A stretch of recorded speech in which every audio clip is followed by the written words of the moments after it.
आज हम बाइनोमियल पे 2-3 क्वेश्चंस और करते हैं और इसी के साथ हमारा जो ये टॉपिक है बाइनोमियल थ्योरम ये कंप्लीट हो जाएगा। और इसमें जो पहला क्वेश्चन है वो ये है, the value of acceleration due to gravity g dash at a height h above the surface of the earth of radius r is given by g dash is equal to r square divided by r plus h whole square into g. In case h is very small, prove that g dash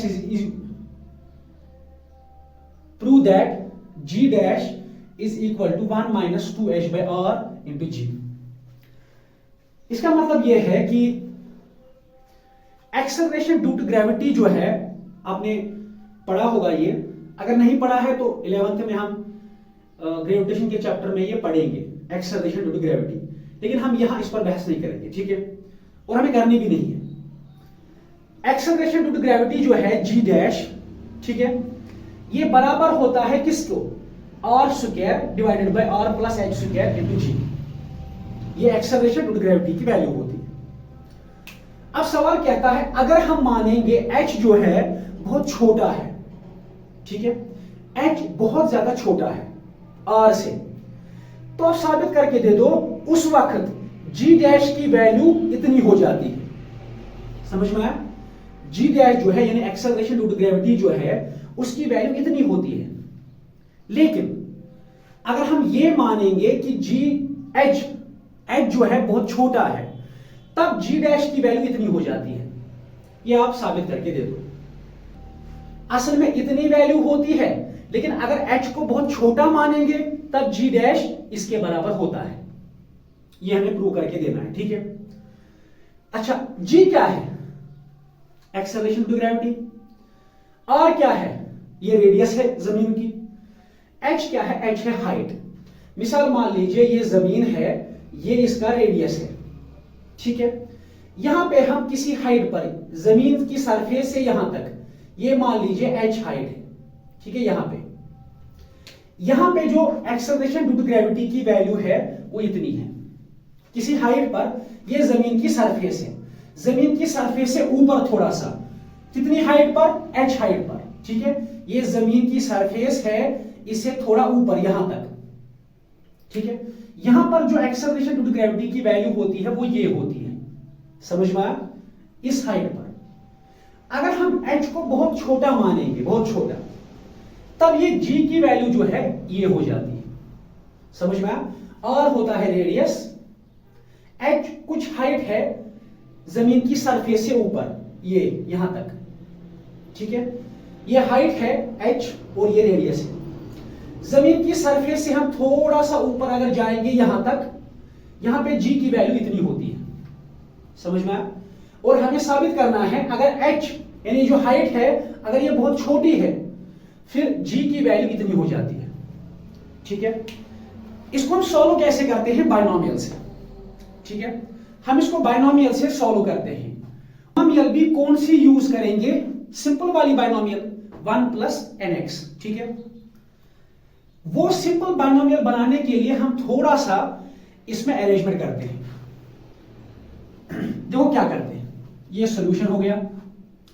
सवाल क्या है? g dash is equal to R square by are plus h square, ये सवाल है। हमें क्या साबित करना है कि ये जो g की वैल्यू होती है, ठीक है, वो ये होती है, ये g की वैल्यू है। अगर h को हमने बहुत छोटा माना, फिर g की वैल्यू ये होती है। ये हमें साबित करना है। देखिए हम क्या करते हैं, पहली चीज हम ऐसा कर सकते हैं, ऐसे लिख सकते हैं। अगर हम इसको, ये जो नीचे वाली टर्म है, अगर हम इसको ऊपर लिखेंगे ऐसे, तो बताइए क्या लिख सकते हैं? अगर लिख सकते हैं तो कैसे लिख सकते हैं? देखो ऐसे मान लीजिए हमारे पास ये x बाई वाई है। जब भी हम किसी चीज को यानी डिनोमिनेटर को जब हम ऊपर लाते हैं तो क्या होता है? मान लीजिए इसको ऐसे, आपकी आसानी के लिए इसको पावर देते हैं। अगर हम किसी डिनोमिनेटर में से किसी चीज को ऊपर लाएंगे तो कैसे लाते हैं? देखो हम क्या करते हैं, हम इसका जो पावर होता है उसकी साइन चेंज कर देते हैं, ठीक है। जब ये नीचे था तो ये क्या था, 1y³, ठीक है। लेकिन अगर हम इसको ऊपर लाएंगे तो जो पावर इसका होता है उसकी साइन चेंज हो जाती है, ठीक है। ये क्या बनेगा, y-3। इसी तरह से अगर ये x² है, ये न्यूमरेटर में है, ऊपर है, अगर आप इसको नीचे लाना चाहते हैं तो आप ला सकते हैं, लेकिन पावर की साइन चेंज हो जाएगी, ये -2 बन जाएगा, ठीक है। तो अगर आप न्यूमरेटर को डिनोमिनेटर में लाना चाहते हैं, पावर की साइन चेंज करिए। अगर न्यूमरेटर को डिनोमिनेटर में या डिनोमिनेटर को न्यूमरेटर में लाना चाहते हैं तो बस पावर की साइन आपको चेंज करनी है, ठीक है। यहां भी वही करते हैं, हमने इसको कहां लाया, हमने ऊपर की तरफ लाया। अब ये जो पावर इसका है इसकी साइन चेंज हो जाएगी, ये -2 बन जाएगा। और ऊपर वाला जो r है इसको हमने नीचे लाया, इसके पावर की साइन भी चेंज हो जाएगी, समझ में। और यहां g बचा, ठीक है। अब ऐसा क्यों कर रहे हैं हम, ऐसा इसलिए कर रहे हैं क्योंकि हम बाइनोमियल यूज करेंगे, वो भी सिंपल वाली बाइनोमियल। सिंपल बाइनोमियल यूज करने के लिए वो ऐसी होती है, इस फॉर्म की होती है। वहां पहले 1 होना चाहिए, उसके बाद x, और x भी बहुत छोटा होना चाहिए 1 से। इसी फॉर्म में लाने के लिए हम ऐसा कर रहे हैं इसको, ठीक है। अगर हम ऐसे ही रखते तो ऐसा करना मुश्किल था, हम इसको 1 + x फॉर्म में नहीं ला सकते थे, ठीक है। अब क्या करेंगे, देखिए इसका जो पावर है वो -2 है, इसका भी पावर -2 है। हम ऐसा कर सकते हैं कि एक ही पावर दे दे हम, उसका भी तो -2 ही है, इसका भी -2 ही है, क्यों ना हम एक ही पावर दे दे, बाहर से g है, ठीक है। देखो इसका भी -2 है, इसका भी -2 है, क्यों ना एक ही दे दे, हमने एक ही पावर दिया, बाहर से g है, ठीक है। ये जो डिनोमिनेटर है ये किसका है, अगर आप न्यूमरेटर को देखेंगे, न्यूमरेटर में 2 टर्म्स हमारे पास है, एक है r, दूसरा है h, ठीक है। फिर ये डिनोमिनेटर किसका है, ये r के साथ है कि h के साथ है, ये दोनों का डिनोमिनेटर है ना। ये r का डिनोमिनेटर भी है, h का डिनोमिनेटर भी है। तो हम एक काम कर सकते हैं, हम ये डिनोमिनेटर जो है इनको अलग अलग दे सकते हैं। उसे क्या होगा, देखिए उसे क्या होगा, यहां पे करते हैं, ये बन जाएगा r डिवाइडेड बाय r, मतलब ये r, इसको हमने अपना r दे दिया, ठीक है। उसके बाद बचा h/r, क्योंकि ये r जो है डिनोमिनेटर का, ये इसका भी है, ये इसका भी है, दोनों का डिनोमिनेटर है, ये मतलब एक का डिनोमिनेटर है, दोनों का है। और बाहर से क्या है, -2, और ये है r, ये g है, ठीक है। अच्छा, उसके बाद बताइए क्या करेंगे, ये r और ये r कैंसल, वहां 1 बचा, ठीक है। यहां क्या बचा, प्लस h/r -2g, समझ में आया, इतना समझ में आया। हमने r और r को कैंसिल किया, वहां बचा 1 प्लस h/r, ऐसे ही बाकी सब ऐसे ही, ठीक है।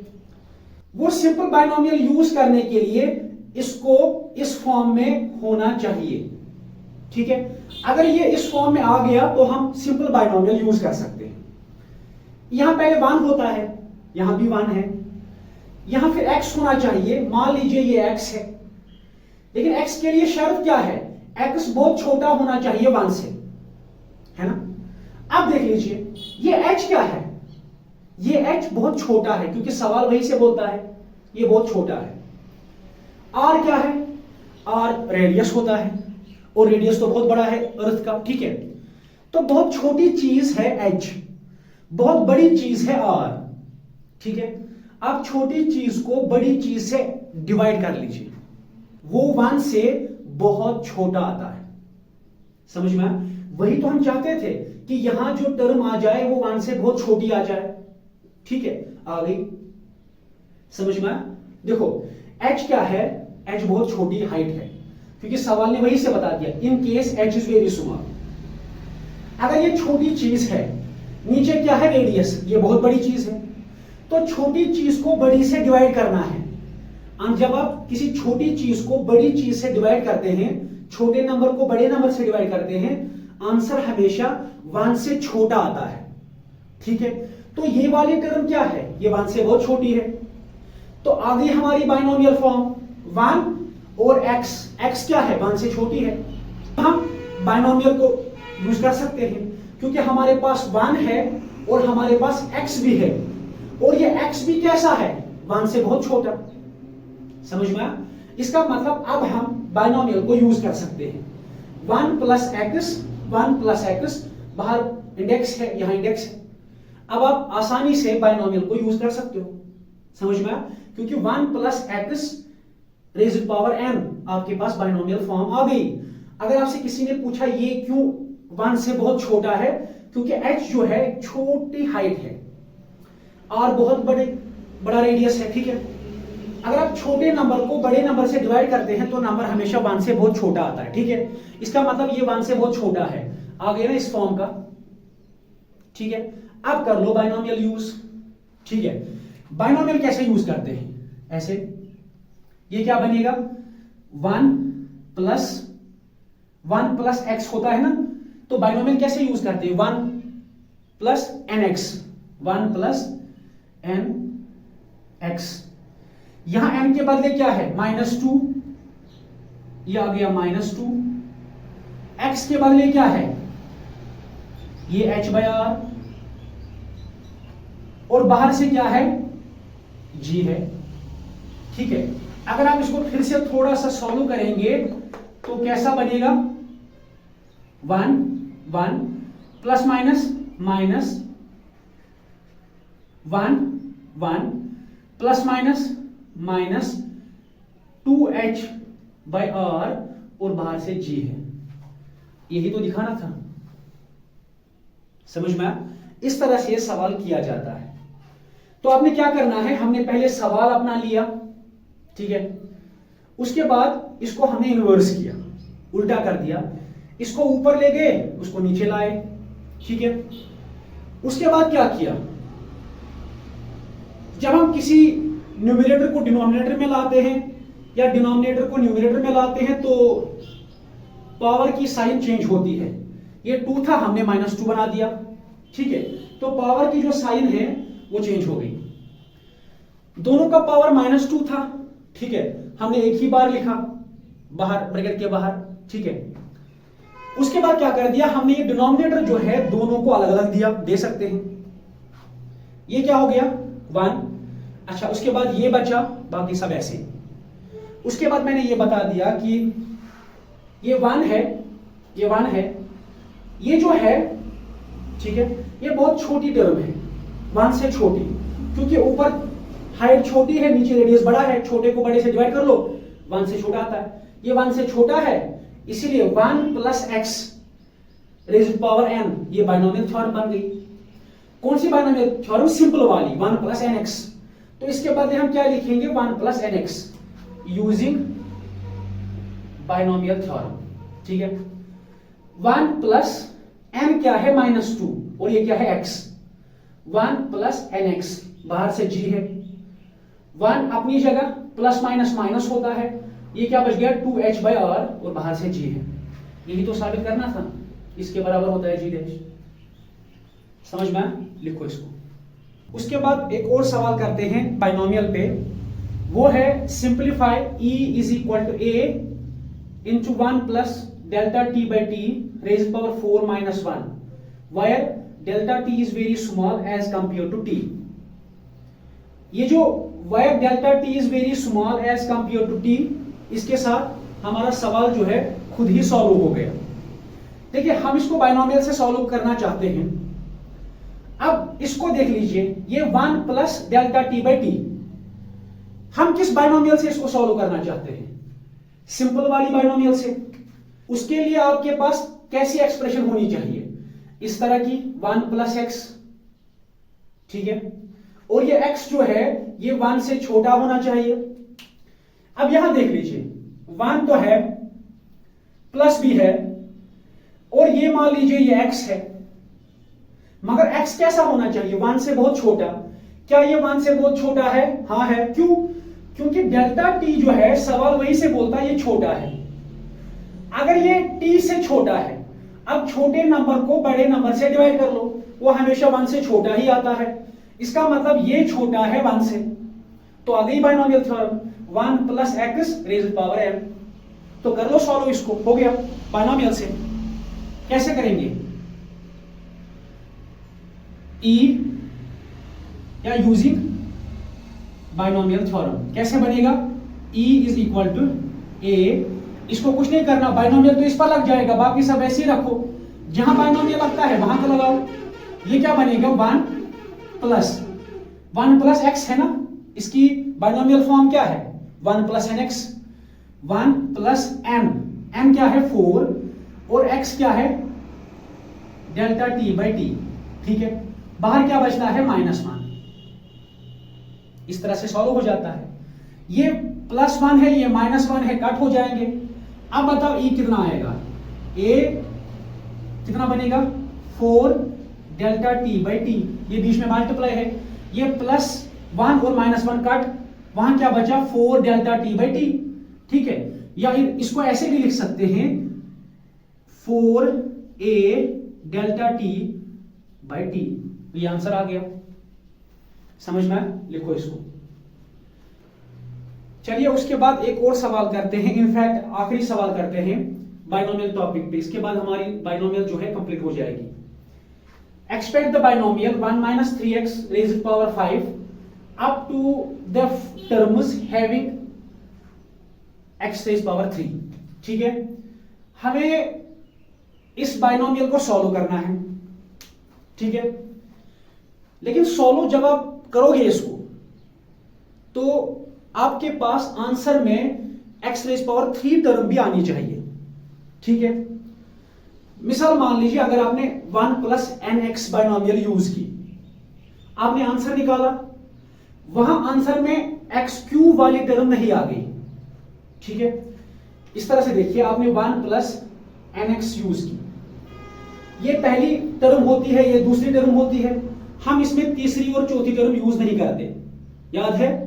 हम उसको नेग्लेक्ट करते हैं, हायर टर्म उसको हम नेग्लेक्ट करते हैं। लेकिन मिसाल मान लो यहां आपको x³ नहीं आया, फिर आपको तीसरी टर्म भी यूज करनी पड़ेगी। ठीक है, या कभी ऐसा होगा आपसे सवाल ने कहा x रेज़ पावर 5 आना चाहिए, अगर आपने 3 टर्म्स यूज की, nc0, nc1, nc2, तब भी नहीं आया, फिर आपको चौथी टर्म भी यूज करनी पड़ेगी। जब तक आपको यह आंसर नहीं मिलेगा तब तक आपको एक एक टर्म यूज करनी है, वरना हम सिर्फ 2 ही टर्म्स यूज करते हैं, 1 प्लस nx।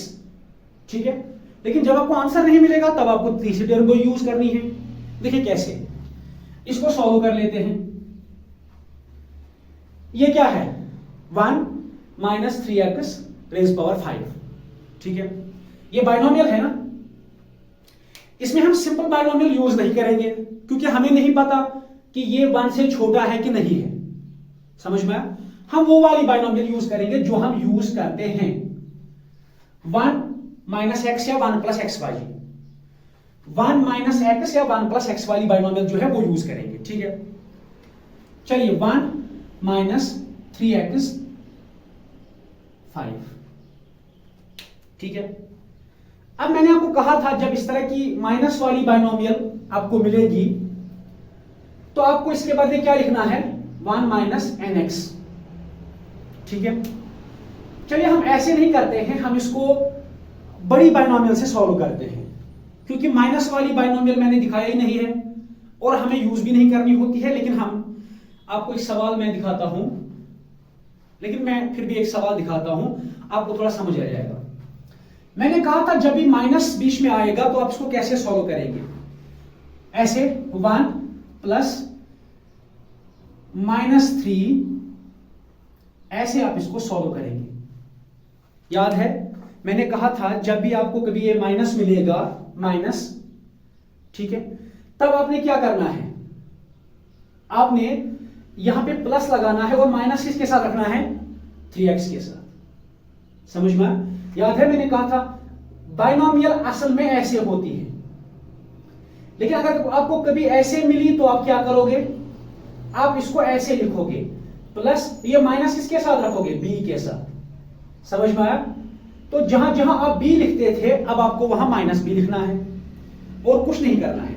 बाकी जैसे आप बाइनोमियल यूज करते थे वैसे ही यूज करनी है, ठीक है। अच्छा अब चलिए 1 1 फिर हम क्या लिखते हैं प्लस, इस माइनस को किसके साथ रखते हैं, 3x के साथ। इसे कोई फर्क नहीं पड़ेगा। क्यों नहीं पड़ेगा? क्योंकि प्लस और माइनस कितना होता है, माइनस, ये वापस माइनस ही आ जाएगा। फिर हम ऐसा क्यों करते हैं, क्योंकि हमने बाइनोमियल याद रखी है पॉजिटिव नंबर के लिए, नेगेटिव्स के लिए हमने याद नहीं रखी, हमें रखनी भी नहीं है। हमने एक रखी तो बस हो गया काफी, ठीक है। तो नेगेटिव जब भी मिलेगी आपको ऐसे लिखना है। मिसाल के तौर पर कभी आपको ऐसे मिला 1 माइनस एक्स, आप इसको कैसे लिखोगे, 1 प्लस माइनस एक्स, बस हो गया। समझ में? माइनस आपने उस दूसरी वाली टर्म के साथ रखना है। बाकी बाइनोमियल जैसे हम यूज करते हैं वैसे ही बाइनोमियल को यूज करना है, ठीक है। अब आपके पास ये बाइनोमियल है 1 प्लस एक्स रेज़ पावर 5, ठीक है। चलिए हम बाइनोमियल एक्सप्रेशन लिखते हैं इसका। पहले क्या लिखना है, NC1 0 x rays power n, ठीक है, और a rays power 0, NC1 x rays power n minus 1 a rays power 1, ठीक है। कितने एक्सप्रेशंस हमने लिखी, 2 एक्सप्रेशंस हमने लिखी है, ठीक है। हम तीसरी नहीं लिखेंगे, मे बी हमें आंसर 2 ही में मिल जाए। अगर 2 में आंसर नहीं मिलेगा तीसरी में लिखेंगे, ठीक है। अच्छा NC0 कितना होता है, ये हमें पता है, NC0 1 होता है। अच्छा x कौन है यहां, x होती है पहली टर्म और a होती है दूसरी टर्म। अगर आपको याद होगा binomial x plus a rays power n, x कौन है, पहली टर्म। पहली टर्म क्या है, 1, लिखो x के बदले 1 और रेज़ पावर n। n कितना है यहां, 5, तो n के बदले 5। अच्छा a कौन है, a है दूसरी टर्म, वो क्या है, माइनस 3x रेज़ पावर 0 हो गया। उसके बाद NC1 ये होता है n के बराबर, NC1 होता है ना n के बराबर। अब n के बदले क्या लिखेंगे हम, 5, तो NC1 के बदले हमने n ही लिखा, वो 5 होता है। x raise power n minus 1, x कौन सी टर्म है, पहली वाली टर्म होती है, लिखा हमने पहली वाली टर्म 1 और rays power n minus 1, n मतलब 5 माइनस 1। और a कौन होता है, a होती है दूसरी टर्म, दूसरी मतलब ये माइनस 3x रेज़ पावर कितना है, 1, ठीक है। उसके बाद चलिए ये कितना आएगा, 1 इंटू 1 रेज़ पावर 5 कितना होता है, 1 ही, into anything raise power 0, anything raise power 0 कितना होता है, 1 ही होता है, प्लस ये 5 है, ये इंटू है 1 रेज़ पावर 5 माइनस 1, तो वो कितना आएगा, वो 4 आएगा। 5 माइनस 1 4 होता है। अच्छा ये माइनस 3x रेज़ पावर 1, ये माइनस 3x ही होगा, ठीक है। उसके बाद चलते हैं 1 इंटू 1 इंटू 1 होता है। अच्छा 5 इंटू 1 रेज़ पावर 4 1 ही होता है, और यहां क्या है, माइनस 3x। उसके बाद बताइए 5 इंटू 1 कितना होता है, 5, उसके साथ मल्टीप्लाई करिए कितना होगा, 15, तो ये बनेगा माइनस 15x। कैसे, 5 इंटू 1 कितना होता है, 5, फिर माइनस 3 से मल्टीप्लाई करिए 15, आ गया माइनस 15x। समझ, ऐसे देख लीजिए 5 इंटू 1 5 होता है, फिर माइनस 3x है, ये कितना बनेगा, 5 इंटू 3 15 माइनस भी साथ है और x है -15x।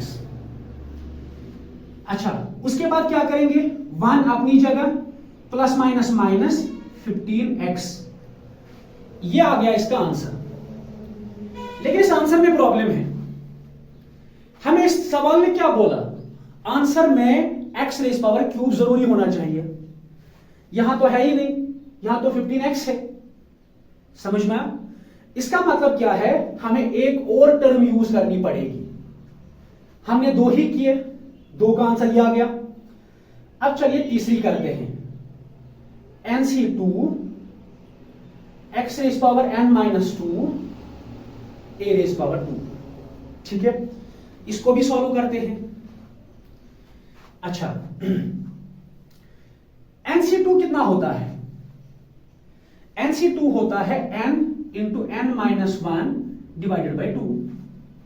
उसके बाद क्या है, x raise power n-2। x कौन है, x होती है पहली टर्म, लिखी हमने पहली टर्म, पावर कितना है n-2, n के बाद क्या लिखेंगे 5 माइनस 2, और उसके बाद क्या है a रेज पावर 2। a कौन होता है, दूसरी टर्म, -3x रेज पावर 2। समझ में आ गया? अच्छा, उसके बाद चलते हैं, n इस वाली टर्म को हम यहां पे सॉल्व करते हैं। मान लीजिए यहां पे सॉल्व करते हैं, ये क्या है n के बदले 5, n के बदले 5 माइनस 1 बाई 2, ये कितना बनेगा 5 minus 1 4 divide by 2, 5 4 20 by 2, cancellation करिए 10 आएगा, तो ये कितना आया 10। उसके बाद 1 रेज़ पावर 5 माइनस 2, 5 माइनस 2 क्या होता है 3, तो 1 रेज़ पावर 3 वो क्या होता है 1 ही होता है, इसका मतलब यहां 1 ही है। 10 इंटू 1 10 ही होता है, चलिए वो लिखेंगे ही नहीं। उसके बाद ये है -3x स्क्वायर, ये स्क्वायर का मतलब क्या है, स्क्वायर का मतलब होता है -3 को 2 बार मल्टीप्लाई करना है, ऐसे हमने 2 बार मल्टीप्लाई किया।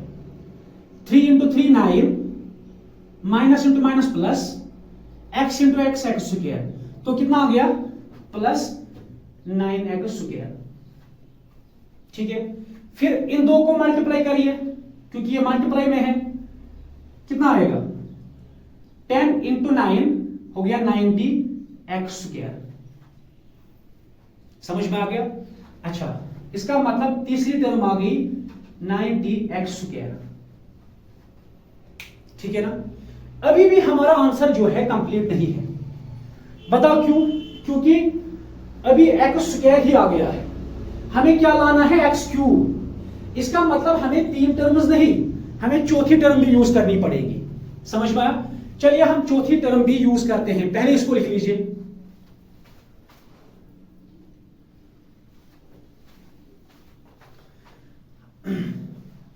हम यहां पे चौथी टर्म को यहां पे लिखेंगे, यहां पे असल में वो चौथी टर्म कहां पे थी, यहां पे लिख लेते हैं NC3 x raise power n-3 a raise power 3, है ना, प्लस उसके बाद ये NC3 कितना होता है, अगर आपको याद होगा NC3 होता है इसके बराबर, NC3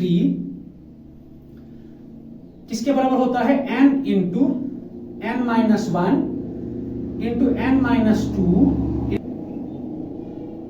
यहां तक।